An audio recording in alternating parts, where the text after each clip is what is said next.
Imagine being kicked in a courtroom by the very officer sworn to uphold the law. In just 72 hours, one woman's silent stand flipped an entire city's justice system. This is the true story of Brookhaven's hidden corruption, exposed like never before. You won't believe how deep it goes. Hit that subscribe button, like, and share this video because this is justice like you've never seen it. It always started the same way in Brookhaven, the flashing red and blue lights slicing through the humid southern nights. The familiar voice on the scanner, suspect in custody. The brief official statement the next morning, another arrest in the ongoing fight against rising crime. And behind it all, one man pulling the strings, Officer Victor Granger. For 15 years, Victor had stood as the face of Brookhaven's so-called stability to the untrained eye. He was a model officer, sharp uniform, spotless boots, a firm handshake, and a stare that made even the toughest suspects wilt. But beneath that polished exterior lived a much darker truth. Victor didn't maintain order, he manufactured it.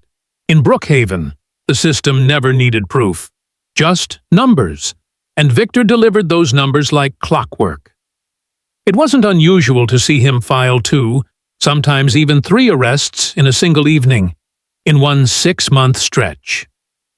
Victor personally reported over 120 arrests, each one carefully worded, each one filed without a single contested charge reaching the courtroom.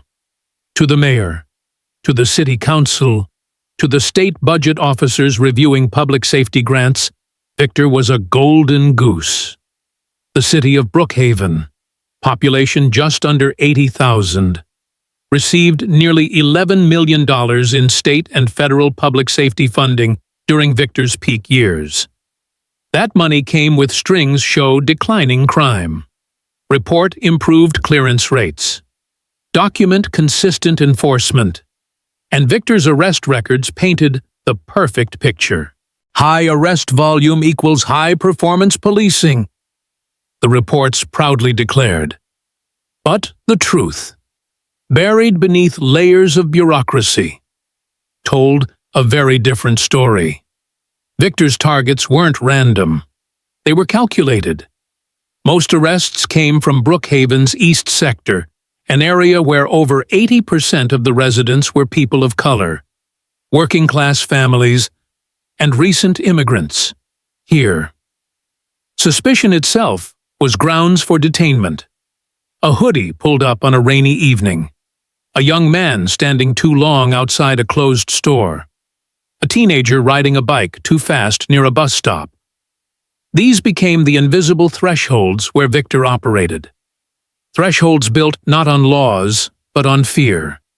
Every time Victor approached, people instinctively lowered their eyes, slowed their breathing, and prayed not to be noticed. Because everyone knew what happened if you got pulled into Victor's orbit. First, the stop for questioning. Then, the inevitable resisting instructions. And finally, the quiet click of handcuffs always justified by phrases like non-compliance, potential threat, or uncooperative attitude. The police reports never mentioned that most of these stops were little more than pretexts. Inside the station, the paperwork practically wrote itself. Victor had mastered the art of official language. Suspect displayed erratic behavior. Subject matched the preliminary description. Minimal force applied to ensure compliance. Simple, repeatable phrases that filled file after file unchallenged, unquestioned, and untouchable. Brookhaven's prosecutors played along. They rarely asked for body cam footage, which conveniently malfunctioned or wasn't activated more times than anyone dared count. Defense attorneys, underpaid and overloaded, often advised their clients to plead out rather than risk longer sentences in trials stacked against them. After all, who would believe a teenager from East Sector over Officer Granger, a man with 17 departmental commendations behind closed doors? Victor's name echoed like a talisman in City Hall meetings. Granger's got it under control, they'd say, sipping coffee from ceramic mugs during early morning budget briefings. Crime's down, numbers are strong, funding is secure. And, as long as the grants kept flowing, nobody asked how the sausage was made. But everyone in Brookhaven knew. They didn't need to read the reports to understand the invisible rules. Parents warned their children, don't walk alone after dark. Don't argue if you're stopped. Keep your hands where they can see them. Don't give them a reason.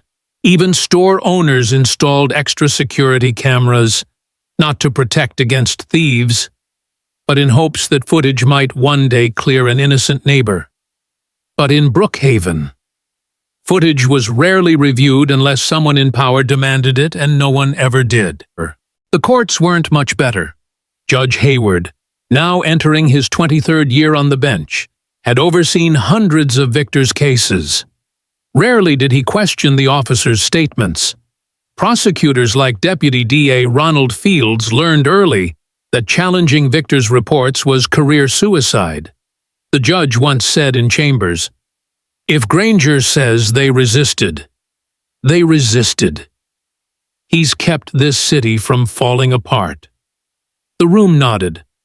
No one objected.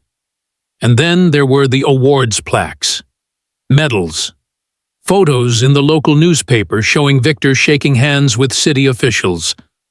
One picture from 7 years ago showed him standing proudly next to then-Governor Marshall, receiving the State Valor in Policing Award for his unwavering commitment to public safety. That picture still hung in the precinct's main hallway, a silent reminder of who controlled the room. Victor wasn't just a police officer, he was an institution. His word weighed more than evidence. His presence controlled not just the streets, but the very machinery that claimed to hold him accountable. Over the years, a handful of complaints trickled through internal affairs, but none ever made it past preliminary review. Most were quietly stamped insufficient evidence for disciplinary action and shelved indefinitely. One former internal affairs officer, speaking off the record, once admitted, Granger's files always came back clean.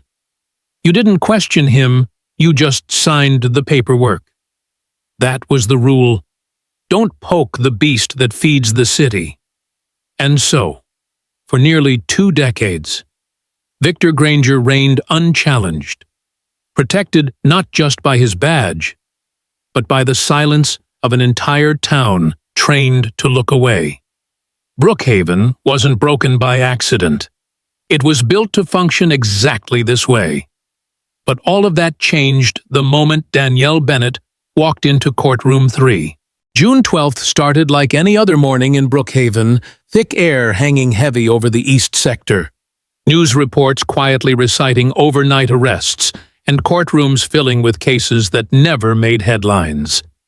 By 8 o'clock, Courtroom 3 was already half full. The hearing was scheduled for 9. But everyone who knew the rhythm of Brookhaven's justice system understood that the verdict had already been written.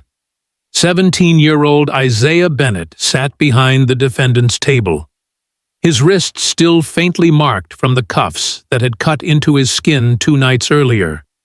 His crime, standing near a gas station when an elderly man had his watch stolen. No one asked Isaiah why he was there, what he saw, or who truly took the watch. The responding officer was Victor Granger, and his word was all anyone needed. Isaiah's face was calm, but his eyes betrayed the weight he carried. 17 years old, and already learning the unspoken rules, speak softly, move slowly, and never challenge the system that had marked him the moment he was born on the wrong side of Brookhaven's invisible lines. His public defender, Ms. Caroline Ward, sat beside him, nervously flipping through a paper-thin file that held nothing substantial, no fingerprints, no video footage, Just the testimony of a single witness who had only seen a young black male wearing gray. That description was enough.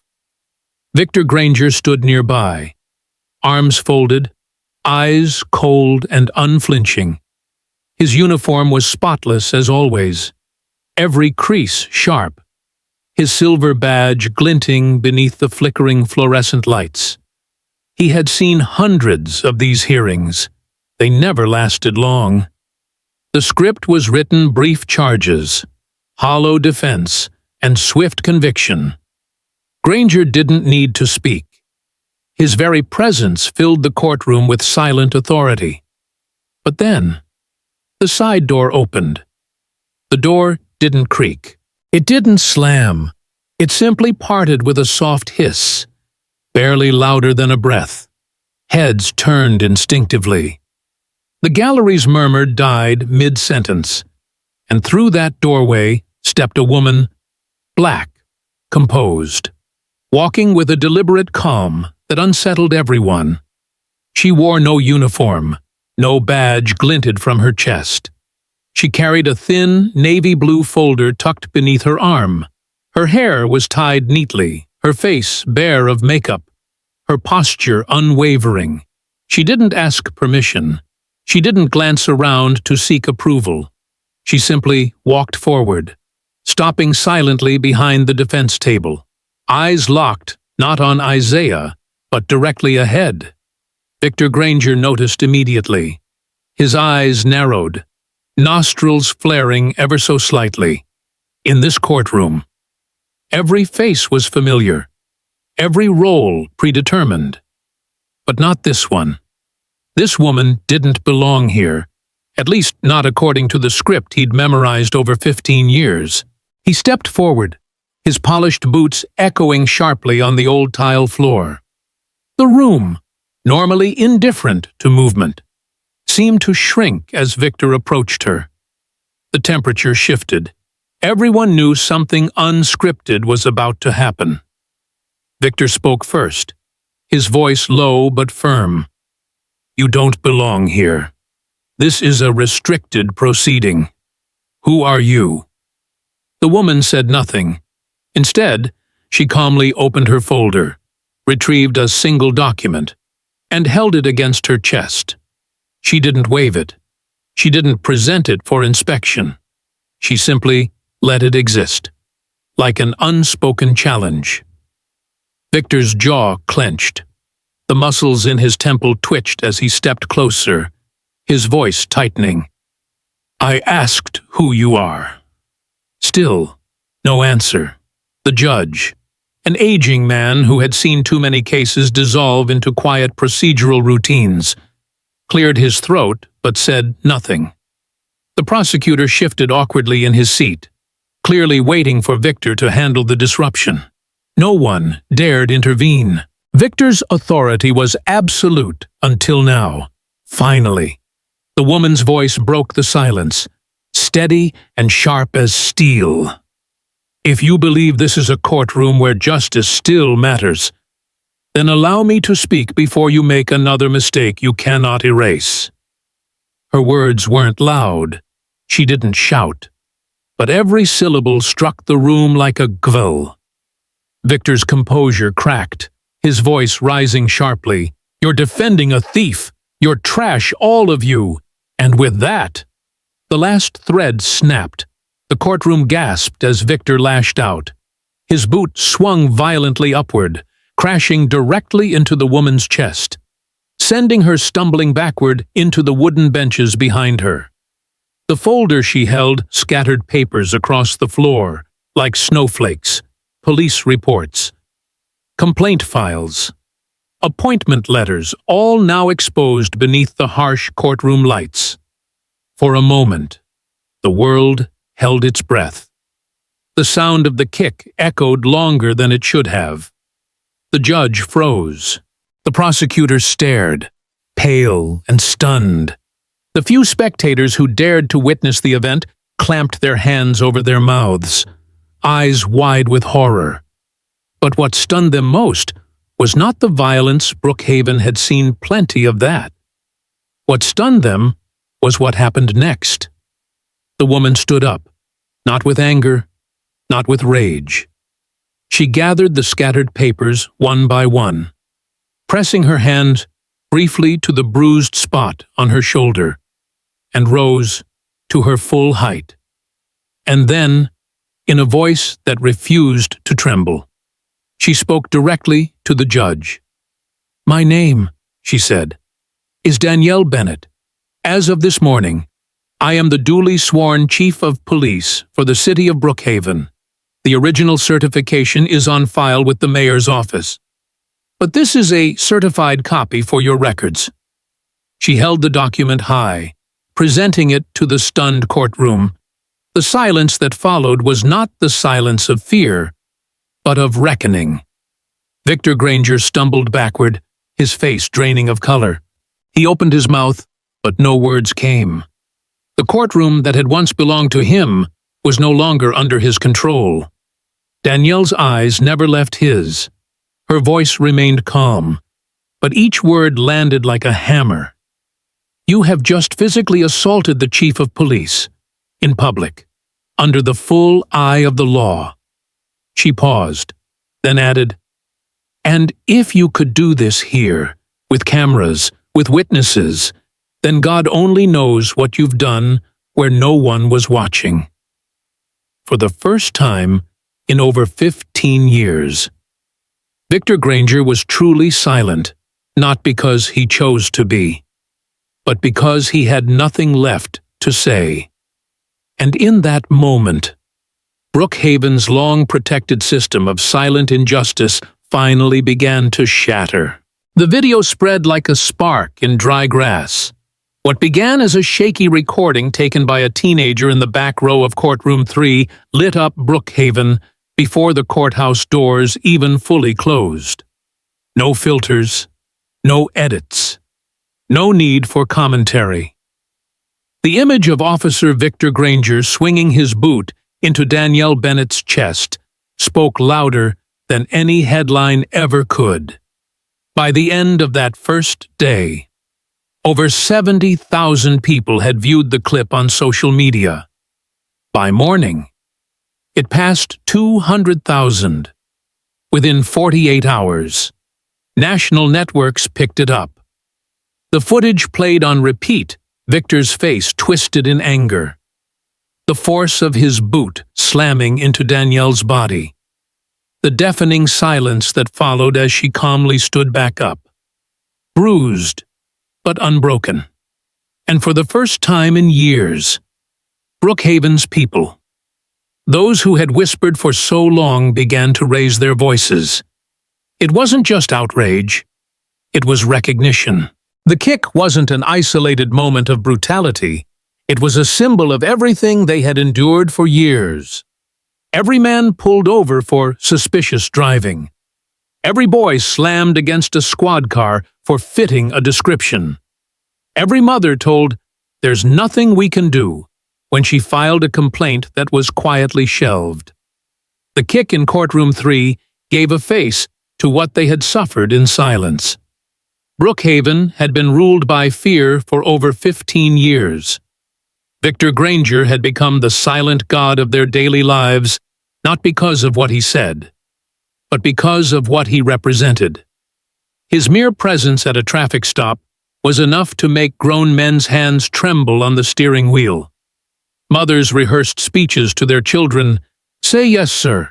Keep your hands visible. Don't run." Victor didn't need to issue threats. His reputation did it for him. Everyone knew someone who had been arrested by him or seen their neighbor dragged into a squad car while the neighborhood watched helplessly. And because nothing ever came of the complaints, a bitter truth settled over Brookhaven, like permanent fog. Speaking up only made things worse. But Danielle Bennett had broken that fog. Her calm defiance, standing up after being kicked in front of the entire court, pierced the heart of that fear. She hadn't screamed. She hadn't fought. She had simply refused to bow. And that refusal changed everything. The first to speak were the ones closest to the pain. A woman named Patricia Monroe, who had once watched her teenage son be arrested for loitering outside his own apartment, stepped forward. She posted her story online, attaching old photos of her son's bruises from the night Victor dragged him away. He was 16, she wrote, and his crime was standing outside too long. The post went viral within 6 hours. Hundreds of comments poured in. Same happened to my cousin. My brother, too. I thought we were alone. Within 72 hours, Brookhaven's City Council inbox was flooded with nearly 900 personal testimonies, stories of arrests, false charges, intimidation, and quiet disappearances from public records. Most followed the same pattern: poor neighborhoods, young black men, ambiguous charges like disorderly conduct, resisting arrest, or public disturbance. Always enough to file a report, but never enough to trigger review.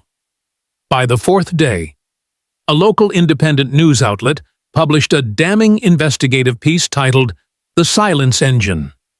It laid out Victor Granger's arrest numbers in chilling detail: over 1,400 arrests in the past 10 years. 90% targeting residents from Brookhaven's East Sector. More than 70 complaints filed internally, but not one disciplinary hearing on record. The numbers were staggering, but they had always been there. What changed was that, for the first time, people dared to look at them, and with each new voice that rose, the fear that had once paralyzed the town began to crack. It wasn't a flood of courage. Not at first. It was smaller, quieter. Neighbors who once avoided each other at the grocery store now whispered at checkout lines. Church groups, long afraid to get involved, held quiet prayer circles not for comfort, but for resolve. Anonymous flyers appeared taped to lampposts. It's time to speak. Victor watched this shift from his cornered position, no longer behind a badge, but behind guarded doors. The authority he once held wasn't just slipping, it was evaporating. National civil rights organizations arrived by the end of the week. Legal aid clinics set up mobile units offering free counsel to anyone who had previously filed complaints against the Brookhaven Police Department. They called it the Reckoning Table. And every hour, more names were added to the growing list of silenced victims. Even those who had once stood behind Victor's image of order began distancing themselves. The mayor, who had previously praised Victor as Brookhaven's backbone of stability, now issued a carefully worded statement. While we await the full investigation, we remain committed to transparency and accountability. City council members, sensing the shift in public mood, scrambled to issue statements of concern, trying desperately to avoid being tied to the unraveling system. The fear was gone, and with it, the spell Victor had cast for 15 years. Local pastors who had once been afraid to speak now addressed packed congregations. In one Sunday sermon, Reverend Ellis spoke words that spread far beyond the sanctuary walls. There is no safety in silence. There never was. And if one woman can stand up after being kicked, so can we. By the 10th day, even people from outside Brookhaven were watching. News vans parked outside City Hall. National commentators debated the case on evening panels. Hashtags like #Brookhaven Reckoning and #Justice for Isaiah trended across platforms. People who had never heard of the small southern town were now watching it become the epicenter of something far larger than one officer's brutality. And at the center of it all stood Danielle Bennett, steady, unshaken, refusing both interviews and applause. When asked by reporters why she wasn't speaking publicly, her answer was simple. The people of this city have voices, Let them speak. That's the point. As Brookhaven's long-suppressed voices finally rose, the system Victor built with intimidation and silence crumbled. His control hadn't been held by law or justice. It had been held by fear. And now, that fear was gone. But as the voices grew louder, Danielle knew the battle was only beginning, because exposing Victor was just the first crack in the wall. Behind him stood the very machine that had allowed him to rise unchecked. The system had far more layers to peel back, and Brookhaven, once known for its silence, was ready to face them. The storm that had once been whispered now roared through Brookhaven. As fear collapsed, something far more powerful emerged, the voices that had been buried for years, like bones rising from the ground after long-forgotten wars. The stories began to surface one by one, each name adding weight to the mountain of truth, building against Victor Granger and the system that had protected him. The first came from Patricia Monroe. Her face first appeared on a local live stream, her voice steady but shaking at the edges, not from fear, but from finally being allowed to speak. She stood behind a simple podium at the Brookhaven Community Center, wearing a modest blue blouse and clutching an old photo in both hands. The image was of her son, Jacob, 15 years old, eyes swollen, lips split, his arm bent awkwardly in a makeshift sling. "It was August," she began softly.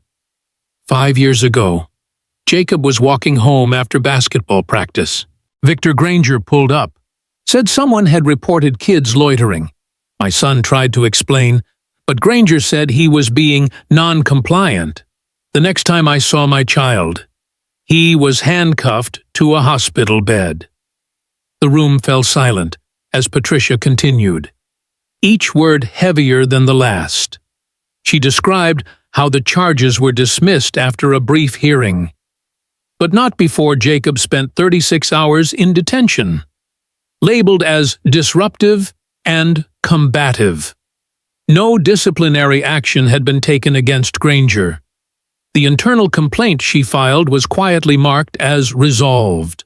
For years, she'd lived with the guilt of staying silent.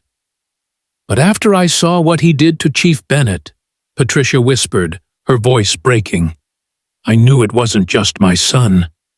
He's done this to others, and I cannot stay quiet anymore." Her testimony sent ripples across Brookhaven. News stations replayed her speech on a loop. The comment sections filled with anger, heartbreak, and most importantly, recognition. The story was not isolated. It was part of a pattern.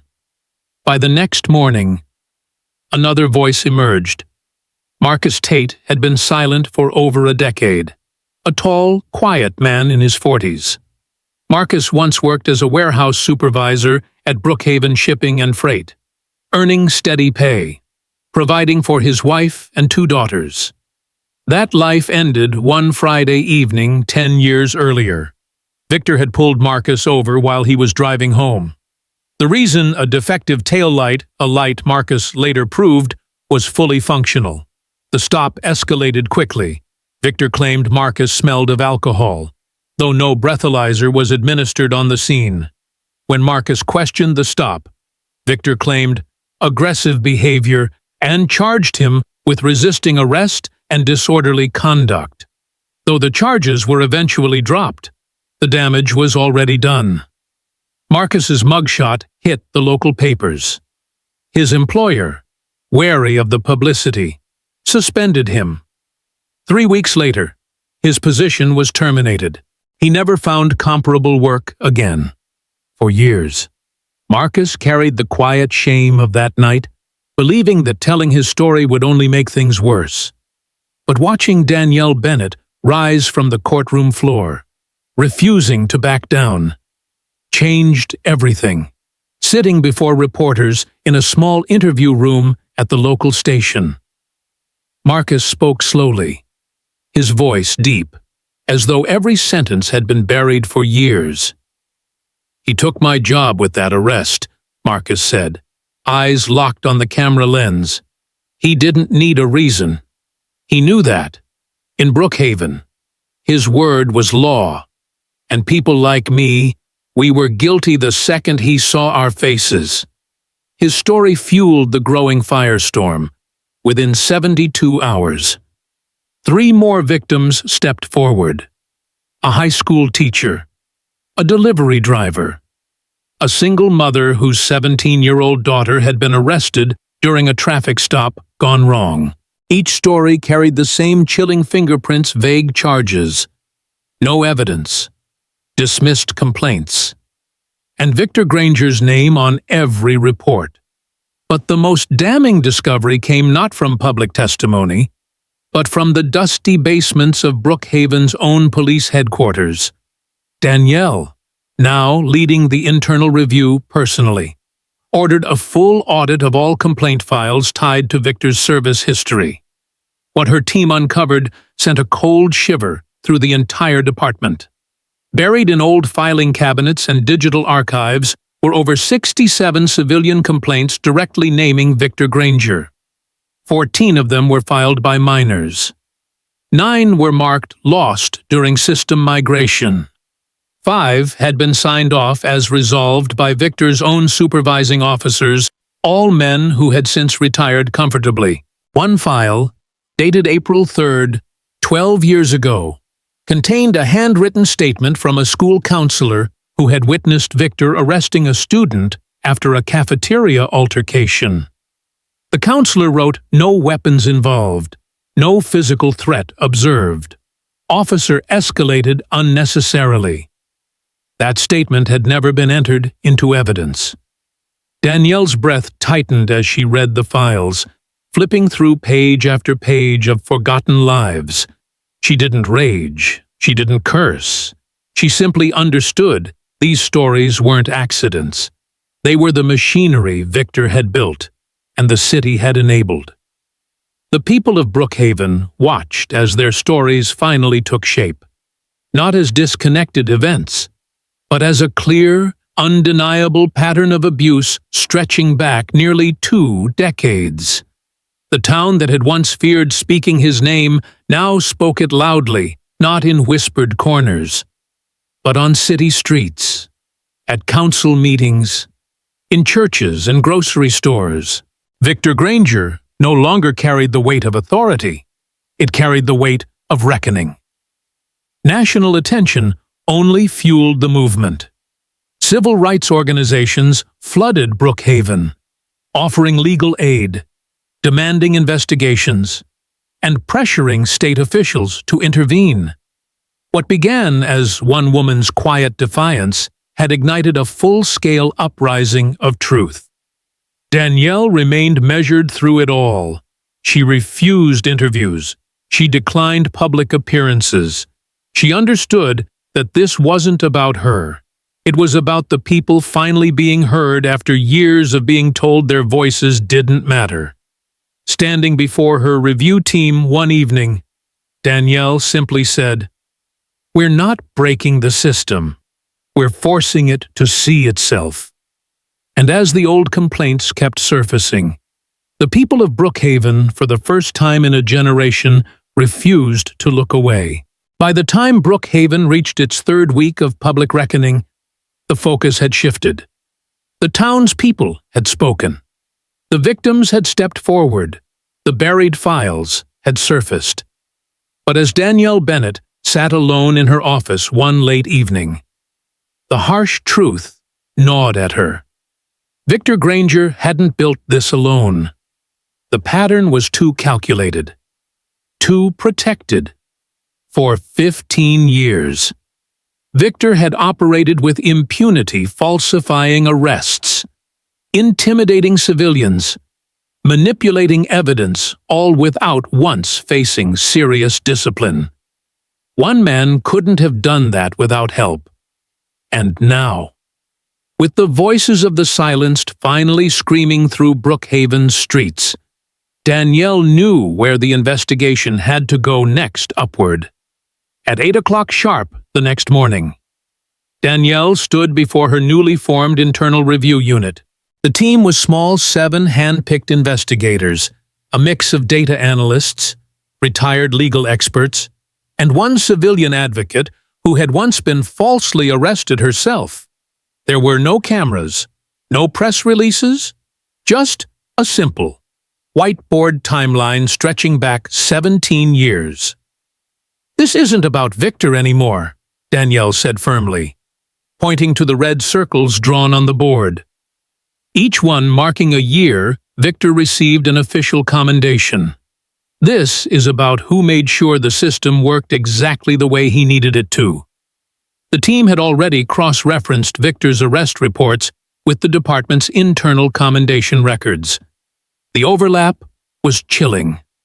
Every time Victor's arrest numbers surged, commendations followed. Each spike in arrests seemed perfectly timed with state and federal grant application windows. "Follow the numbers," Danielle instructed, and the numbers told a story. Over the course of 15 years, Brookhaven's police department received nearly $11 million in federal public safety grants. Each application highlighted Victor's impressive crime control statistics, high arrest rates, rapid response times, and effective order maintenance.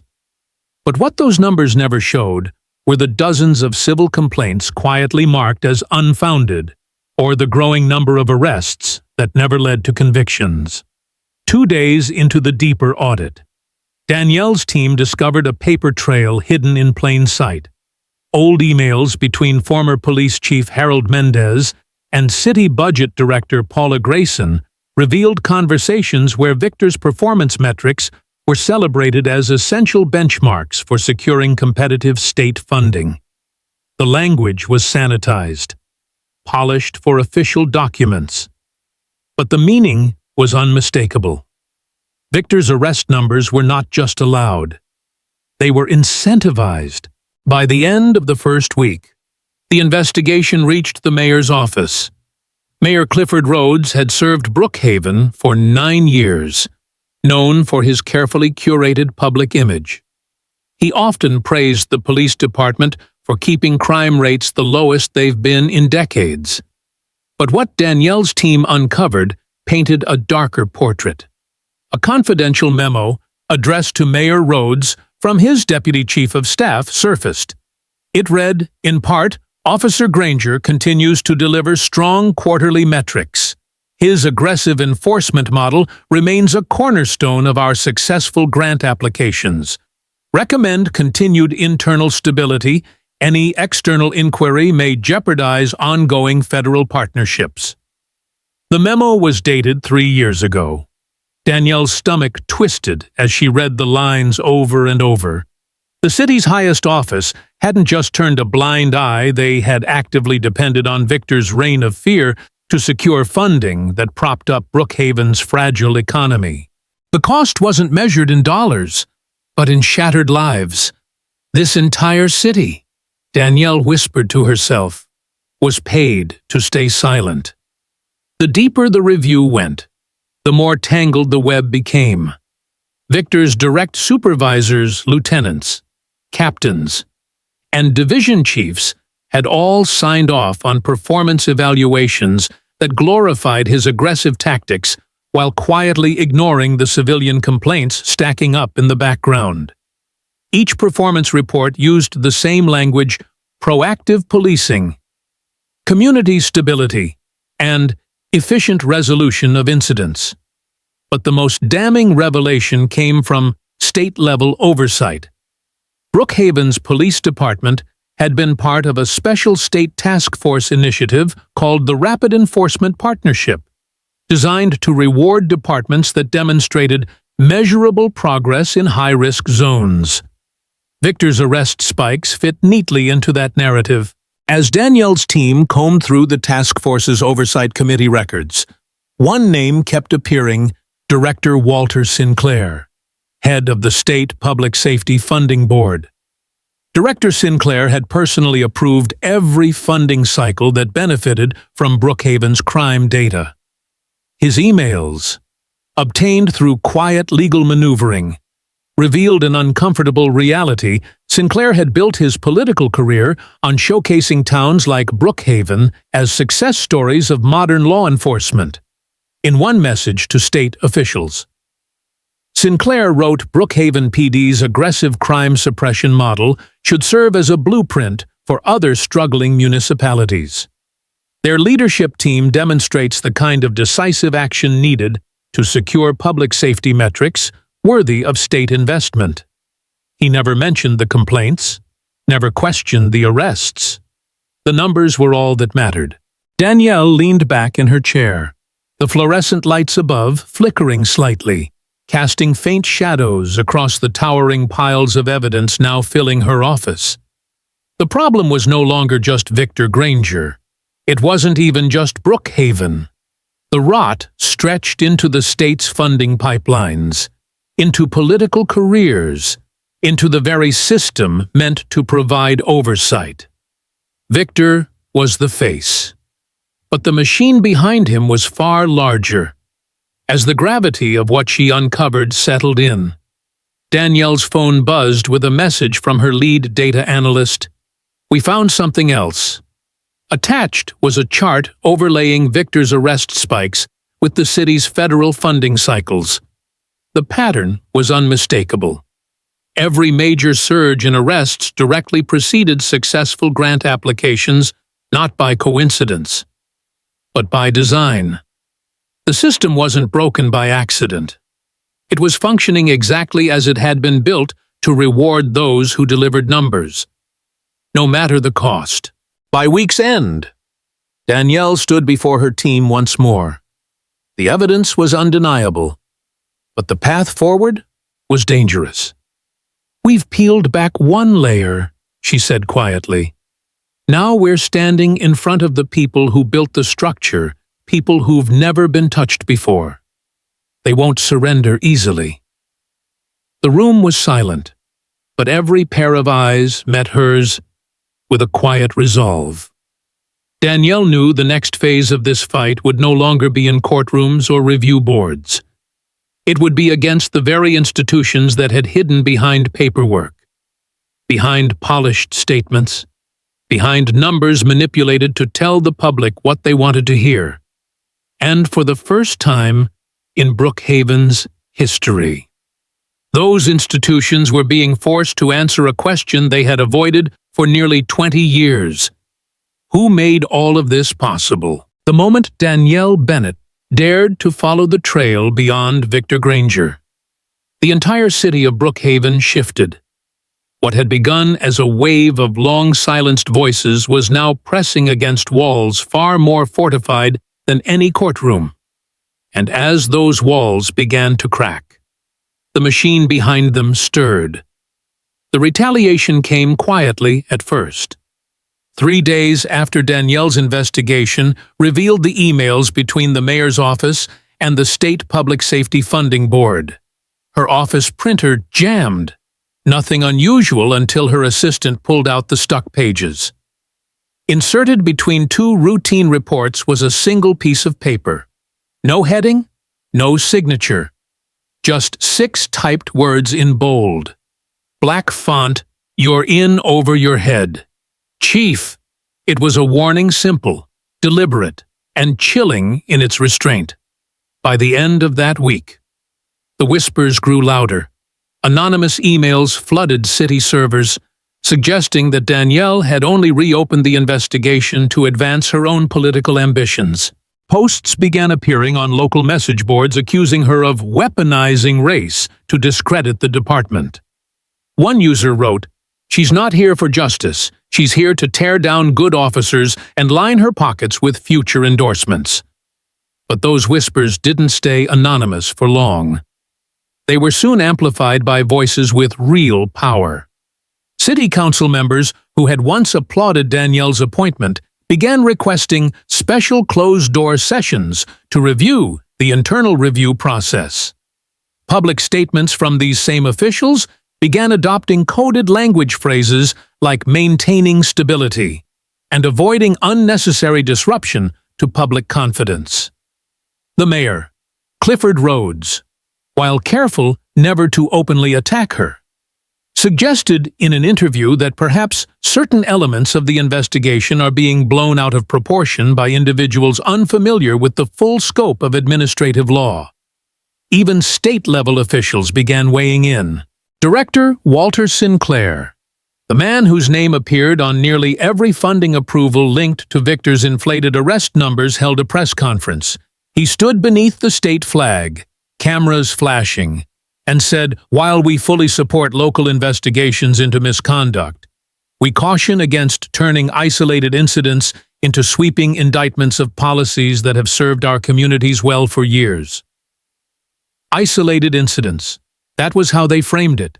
Not decades of systemic abuse, not dozens of shattered lives, but isolated incidents, conveniently contained and safely minimized. But it didn't stop there. Two of Danielle's internal review staff members received unexpected audit requests into their personal finances. One was accused of improperly claiming mileage reimbursements from years prior, charges that, while ultimately baseless, forced hours of questioning and drained emotional stamina. Another staffer, a civilian advocate who had once filed a complaint against Victor Granger herself, found her apartment door marked with a red X one morning. Nothing was stolen. Nothing was vandalized. The message was simple. "We know where you are." The threats escalated. One late evening, as Danielle left headquarters around 9 o'clock, she noticed a black sedan idling across the street from her apartment building. It sat there for hours, headlights off, engine quietly humming. When she finally approached, the vehicle sped away without plates visible. The next morning, her personal mailbox contained a manila envelope. Inside was a single photograph, a grainy, long-lens image of her walking home, her face illuminated by a streetlight. No note, no message, but none was needed. Brookhaven's machine was reminding her, "We see you." Despite the growing intimidation, Danielle refused to break. "This isn't about me," she told her team during an emergency staff meeting. "Victor was never the only problem. They want us to think that taking him down would solve everything. But we've peeled back their shield. Now they're fighting for survival." Her words steadied the room. But outside, the battle was escalating. A well-funded political action committee suddenly emerged, calling itself Brookhaven First. Its mission, according to glossy flyers and sponsored online ads, was to preserve the integrity of law enforcement and prevent destructive political interference. They painted Danielle as divisive, dangerous, and anti-police. Large banners appeared overnight along major roads. "Don't let radicals destroy Brookhaven's safety." Behind the committee stood familiar names, business leaders who had long profited from contracts tied to the city's inflated safety funding. Retired law enforcement brass who once signed off on Victor's glowing performance evaluations, and politicians quietly protecting their futures. The attacks weren't random. They were surgical. National media outlets were dragged into the narrative. Some ran balanced coverage. Others leaned into sensational headlines. Brookhaven's police chief accused of targeting fellow officers. Cable news panels debated whether Danielle had become too aggressive in her reforms. A well-known commentator sneered, "You can't destroy law enforcement in the name of justice." And yet, through it all, Danielle stood unshaken. Because, while the machine screamed louder, the truth continued to rise beneath its feet. More victims came forward. More files were unsealed. More residents who had once whispered in grocery store aisles now stood before microphones at city council meetings, stating their names publicly for the first time in years. The intimidation only made them bolder. At one such meeting, An elderly man named Robert Kincaid, whose grandson had been falsely arrested by Victor 7 years earlier, approached the podium. His voice shook from age. "Not fear. I buried my voice for too long," he said. "I thought the system would fix itself. It didn't. But now I see a leader willing to fight, even when it costs her everything.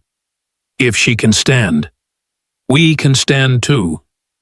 The room erupted into standing applause. Danielle sat quietly in the back that night, listening. She didn't smile. She didn't cry. She simply nodded, knowing that her greatest weapon wasn't her badge, or her office, or even her authority. It was the people who had found their voices because she refused to back down. The machine could smear her name. It could unleash its proxies and hide behind bureaucracy. But what it could not do, not anymore, was silence the truth. Because now, the people of Brookhaven were watching, and for the first time in 2 decades, those who once feared to speak now stood ready to confront the system that had ruled over them for far too long. The pressure was building like a storm that had waited too long to break. The smear campaigns, the shadowy threats, the powerful men trying to shield themselves, they all pushed and pulled at Brookhaven. But something deeper was stirring underneath it all. It wasn't just Danielle Bennett's fight anymore. The city itself was waking up, and the spark came from someone no one expected. Isaiah Bennett, just 17 years old, had been the quiet center of this storm from the very beginning. Wrongfully accused of robbery, dragged into the system by Victor Granger's ruthless machine. He had watched as his sister stood tall while the walls around them shook. But Isaiah had never told his own story, not fully, not in his words. Until now, on a quiet Saturday night, inside the same modest apartment he had always called home. Isaiah sat in front of his old laptop. No fancy production, no scripted speech, just him, a cracked chair, a dim table lamp, and the weight of everything he had carried since that day in court. He pressed record.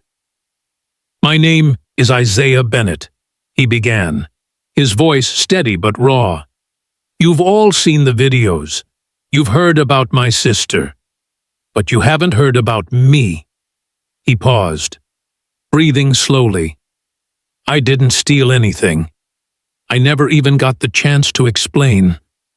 The cops didn't ask. They didn't care. They saw my skin, my clothes, my face, and that was enough." The words hung heavy in the still air. Isaiah looked directly into the camera lens, as if speaking to every person who had ever doubted him. Victor Granger didn't just arrest me. He erased me. He erased my name and filled in the blank with criminal.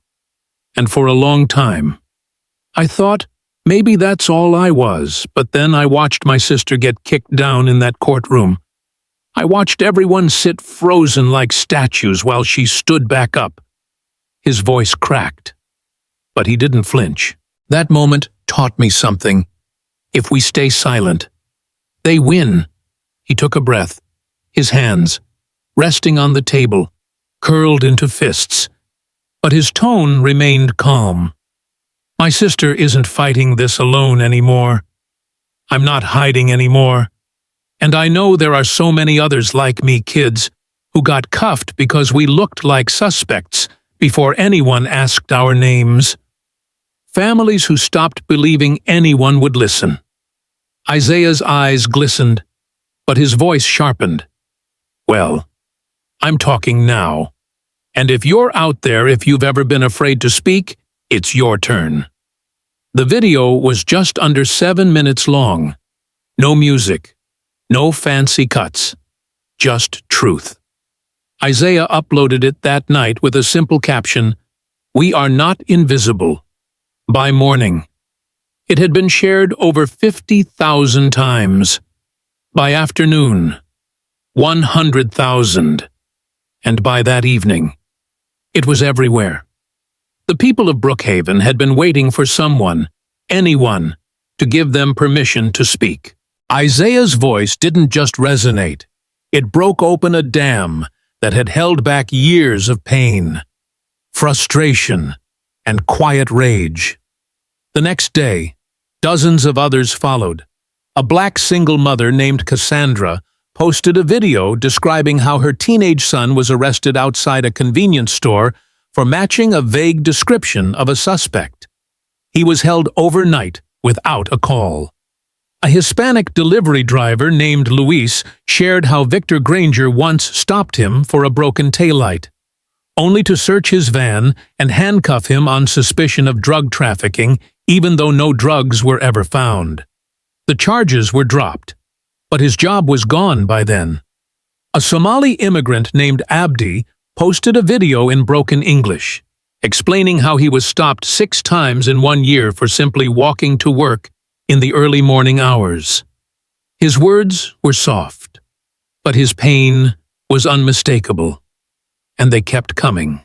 By the end of that week, hundreds of Brookhaven residents, black, immigrant, poor, working class, had shared their stories online. Some stood in front of their front doors. Others sat at kitchen tables. A few recorded from their cars. Voice trembling but firm. Their common message was simple. We are not invisible anymore. Community leaders who had long been cautious now stood openly beside Danielle. Churches, youth centers, small businesses, they all joined in. What had started as a fight against one corrupt officer had become a movement against the entire structure that allowed him to thrive. Marches filled the streets of Brookhaven. Not just protests, organized gatherings, parents with children, elderly neighbors carrying handmade signs, students chanting in unison, local activists coordinated through group chats, organizing food drives and voter registration alongside their demonstrations. The message wasn't just fire Victor Granger, it was fix the system. For years, Brookhaven's marginalized communities had lived under a quiet, suffocating rule: don't make noise, or you'll pay for it. Now, that rule was breaking apart. The state noticed. Television networks began airing live footage of Brookhaven's rallies. National civil rights organizations dispatched legal teams to monitor the growing wave. Journalists who had once overlooked the small town were now embedding themselves among its residents, capturing every chant, every testimony, by the second week. A statewide poll showed that 71% of residents across race and political lines believed an independent commission should investigate the entire Brookhaven Police Department. The machine that once protected Victor was being cornered, not by any one person, but by the power of people who refused to be invisible any longer. And at the center of it all, Danielle watched quietly. She hadn't asked her brother to speak. She hadn't told him what to say. Isaiah had found his voice on his own, and that, more than anything, gave this movement its unshakable strength. At City Hall, as she met with her exhausted but resolute review team, Danielle looked out the window and saw hundreds gathered below. Hand-painted signs waved like banners of a town reborn. No more silence. We are Brookhaven. Not one more. She turned back to her team, voice steady. They can smear me. They can threaten me. But they can't threaten all of them. The machine that had protected Victor Granger was no longer facing one woman. It was facing an entire city. And the city wasn't afraid anymore. The uprising in Brookhaven was no longer a local scandal. What began with Isaiah's raw video had surged into something unstoppable, a movement far louder than the machine that once controlled the town. But for Danielle Bennett, The battle was only reaching its most dangerous stage. The truth was deeper than one officer, one department, or even one city. And she was about to shine a light on what the system feared most, its hidden hand. While protesters filled the streets, Danielle retreated into the shadows where the real war lived: paper trails, financial ledgers, and decades of sanitized reports that had kept Brookhaven running like clockwork. It started with a single audit request. One evening, inside her dimly lit office, Danielle stared at the preliminary report her oversight team had compiled after months of digging. It was 82 pages long.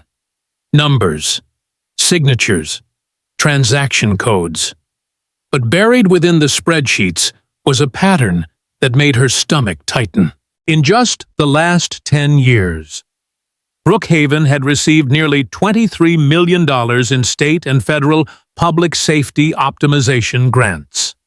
At first glance, it looked legitimate. The money flowed to towns that demonstrated consistent crime reduction while maintaining high public safety efficiency. Brookhaven's reports had shown exactly that: sharp drops in crime rates year after year, paired with high arrest rates in so-called high-risk neighborhoods. But Danielle now knew what those arrests really were: over-policing of Black, immigrant, and working-class communities, swept into Victor Granger's system of manufactured statistics. The more arrests Victor made, the more the city was rewarded. And as Danielle's team cross-referenced arrest records with grant cycles, one truth emerged like a knife slicing through fog. Every spike in Victor's arrest numbers directly preceded a new round of funding approvals. She whispered to herself as the numbers blinked on her screen. They paid him to fill the jails. But it wasn't just Victor. Her team subpoenaed internal emails from City Hall. That's when the web started unraveling. One thread led straight to Mayor Clifford Rhodes, the same man who had publicly urged caution throughout the investigation. A string of emails revealed that Rhodes regularly exchanged data updates with the State Public Safety Funding Board, boasting about Brookhaven's arrest metrics.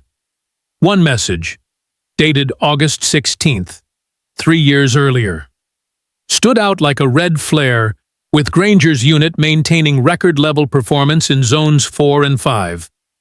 We're confidently projecting a 5% crime reduction citywide, this quarter perfectly aligned with grant performance metrics. Zones 4 and 5. The neighborhoods with the highest Black and immigrant populations. Victor wasn't just policing. He was generating data for profit. Arrest quotas turned into revenue. Human suffering was converted into balance sheets. But the deeper Danielle dug, the darker it became. A series of audio recordings landed in her lap, thanks to an anonymous whistleblower from within the city's budget oversight office, a nervous young analyst who had reached out through an encrypted tip line. The recordings captured closed-door strategy sessions between the mayor, the state oversight coordinator, and Brookhaven's public safety liaisons. In one recording, Mayor Rhodes said bluntly, "As long as we hit the targets, the money keeps coming. If a few extra bodies make that happen, so be it. Nobody's checking the backstories. It's about outcomes." Another official added coldly, "If we start flagging Granger's methods, we jeopardize the entire funding stream. We're not just protecting him, we're protecting this city's future stability." Danielle listened to these words over and over again. Each time, her pulse hammered harder. This wasn't negligence. This was premeditated. A system designed to incentivize injustice, maintained by people who viewed their citizens as statistics to manipulate. Victor had simply been the blade. The real power sat comfortably behind desks, writing the rules. Her investigation began to pierce state-level leadership next. at the Public Safety Funding Board's headquarters. Danielle's federal contacts secured access to sealed grant approval memos. One document, signed by Director Walter Sinclair himself, admitted Brookhaven's exceptional compliance and data integrity as justifications for continued disbursements. Yet directly beneath the glowing assessments were footnotes: internal complaints minimal, dismissed administratively, no ongoing investigations at time of review. But Danielle knew those complaints existed. Hundreds of them. They had simply never made it to the state level because Brookhaven's Internal Affairs Division, long staffed with allies handpicked by city leadership, systematically flagged most complaints as inconclusive or procedurally resolved. She pulled one file at random: Complaint 217. It involved a 19-year-old black college student arrested for resisting during a jaywalking stop. No video, no legal representation, multiple injuries. The file had been marked closed, subject non-compliant. But inside Danielle's growing database was the victim's sworn affidavit. Never submitted, I never resisted. Officer Granger knocked me to the ground before I said a word. The pattern repeated across dozens, then hundreds of cases. Names once buried were now laid bare: Patricia Monroe's son, Marcus Tate, Isaiah, and many others who never even made headlines. As her team created timelines linking arrests, dismissals, promotions, and funding approvals, a chilling sequence unfolded. For every uptick in Brookhaven's enforcement productivity, certain city officials received performance bonuses tied directly to these metrics. The city wasn't just ignoring Victor's misconduct, it was profiting from it. Danielle sat back, staring at the mosaic of corruption spread across her office wall: photographs, printed emails, financial ledgers, audio transcripts. The web wasn't subtle anymore. It was fully exposed. She whispered to herself, "No wonder they've fought so hard." But even as the truth emerged, so did the risk. Danielle knew she was standing at the edge of something dangerous now. The system wasn't just wounded, it was cornered. And when power feels cornered, it doesn't retreat quietly. Her federal liaison warned her during a late-night call. "Chief, what you've uncovered touches state grants, federal audits, and political careers. They will come after you harder now." Danielle answered without hesitation. "Let them. I've got their entire playbook. And I've got a city behind me that's done being silent."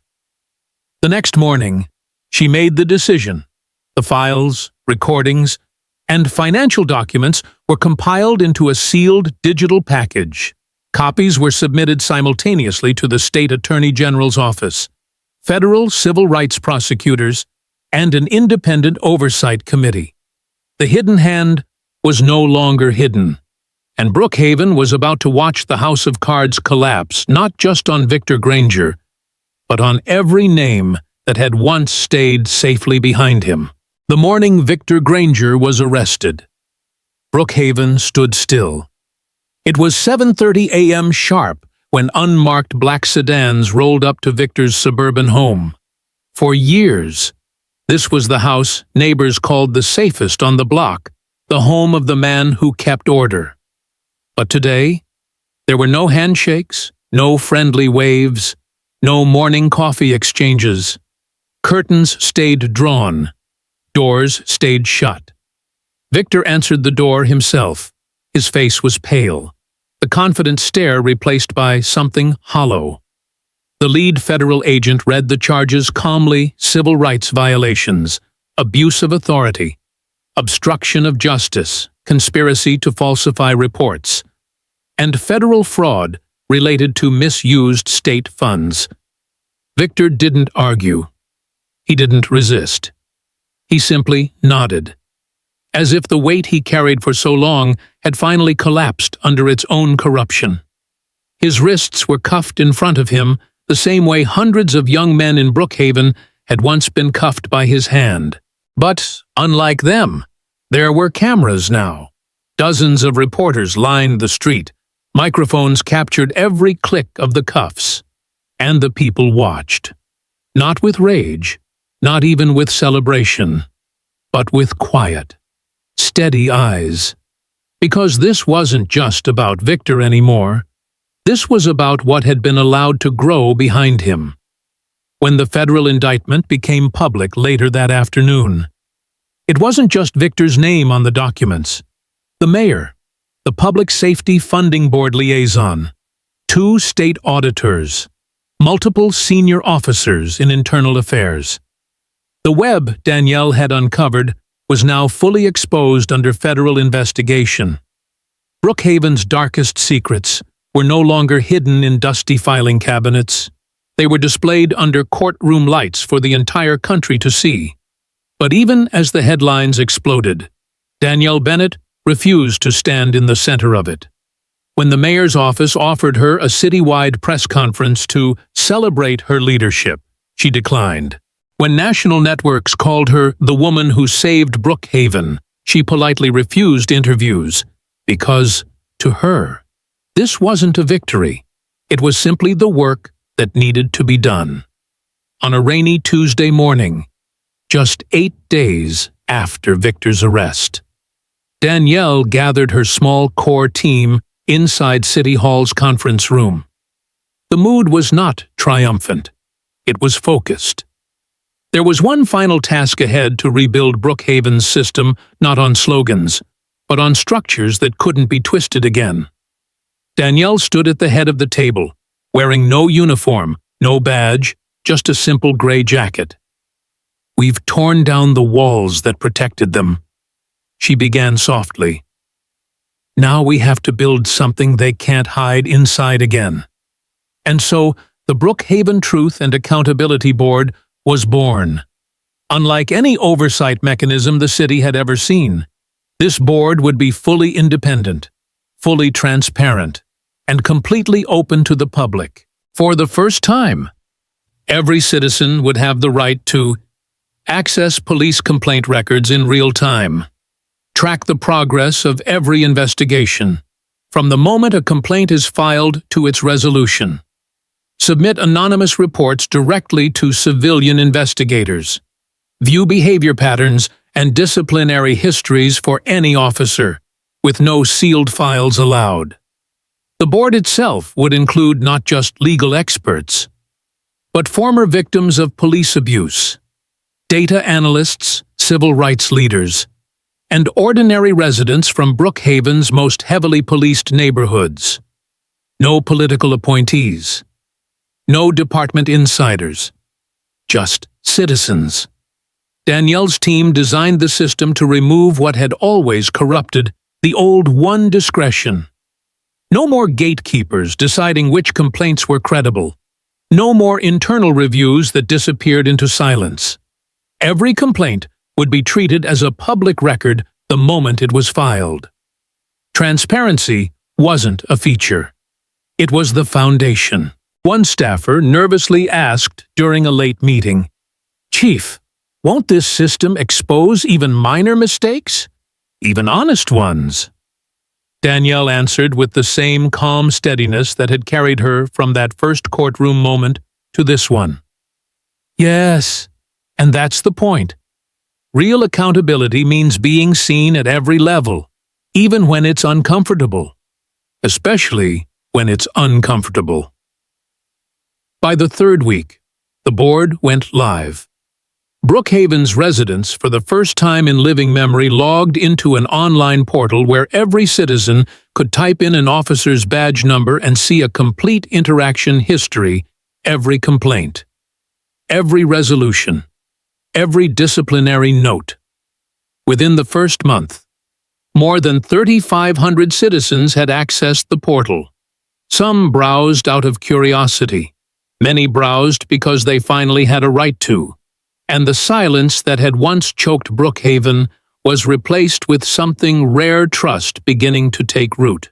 One elderly man, who had lived through Victor's worst years, summed it up best during a televised community forum. "I don't need heroes.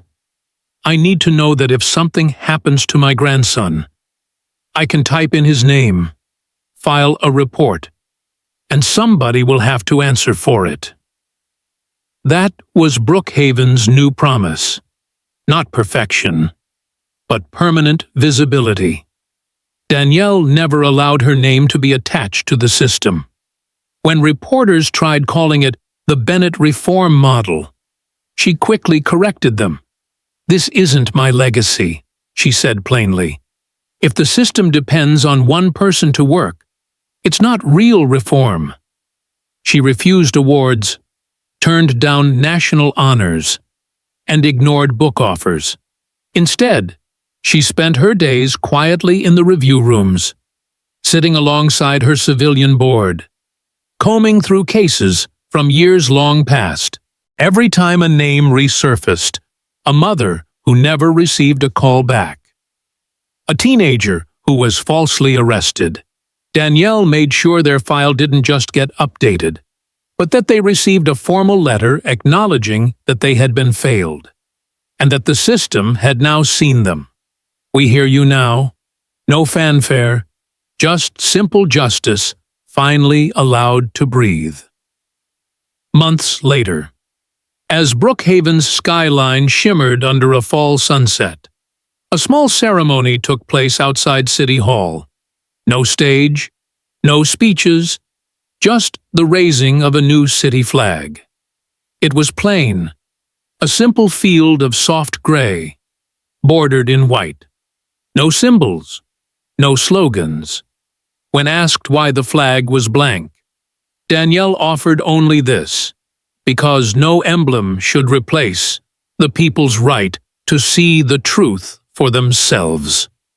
And the people understood. Brookhaven didn't need heroes. It needed permanent light where shadows once ruled. And now, for the first time in decades, that light was never going to be switched off again. What happened in Brookhaven isn't just a story about one officer, one city, or one investigation. It's a mirror held up to every American town where silence has allowed injustice to grow unchecked. For years, people like Victor Granger thrived because the system rewarded numbers, not fairness. Arrests turned into funding, and complaints were buried to protect careers. But, as Brookhaven shows us, no system built on fear can last forever once ordinary people decide to speak.